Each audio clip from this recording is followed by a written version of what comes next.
গেল সিজনেই নিজেদের ইতিহাসে সবচেয়ে বাজে মৌসুম পার করেছে ম্যানচেস্টার ইউনাইটেড। চ্যাম্পিয়ন্স লিগে তো সুযোগ হয়নি, বাদ পড়েছে ইউরোপীয় কম্পিটিশন থেকেও।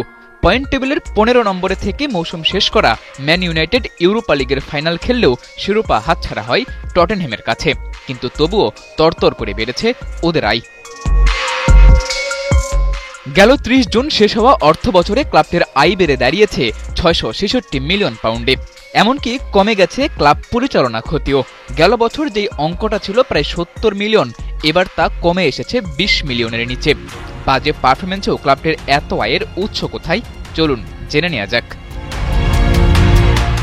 ম্যানচেস্টার ইউনাইটেডের এবছর সর্বোচ্চ আয় বাণিজ্যিক খাত থেকে। নতুন স্পন্সর স্ন্যাপড্রাগনের সঙ্গে 5 বছরের চুক্তিতে ওদের আয় দাঁড়িয়েছে 333 মিলিয়নে। এছাড়া গেল মৌসুমে ক্লাবটি পেয়েছে রেকর্ড ম্যাচ ডে আয় প্রায় 160 মিলিয়ন। ইউনাইটেডদের ব্রডকাস্টিং আয়ও ছাড়িয়েছে 170 মিলিয়ন। ব্রিটিশ ফাইন্যান্সিয়াল অ্যাডভাইজরি প্রতিষ্ঠান ডেলোয়েট বিশ্বের সর্বোচ্চ আয় করা ক্লাবের তালিকা প্রকাশ করেছে, যেখানে রিয়াল মাদ্রিদ, ম্যানচেস্টার সিটি ও পিএসজির পরেই বিশ্বের চতুর্থ সর্বোচ্চ আয় করা ক্লাব হিসেবে জায়গা পেয়েছে ম্যানচেস্টার ইউনাইটেড। কিন্তু এই ধারা ধরে রাখতে পারবে তো ওরা? নতুন মৌসুমে এখন পর্যন্ত 4 ম্যাচ খেলে ওরা পয়েন্ট কুড়িয়েছে মাত্র 4।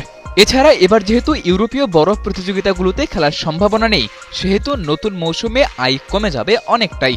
মাঠের পারফরম্যান্স দিয়ে সেই ক্ষতটা পুষে দিতে পারবে তো ইউনাইটেড ফুটবলাররা? সাদাতুর রাফি, 71।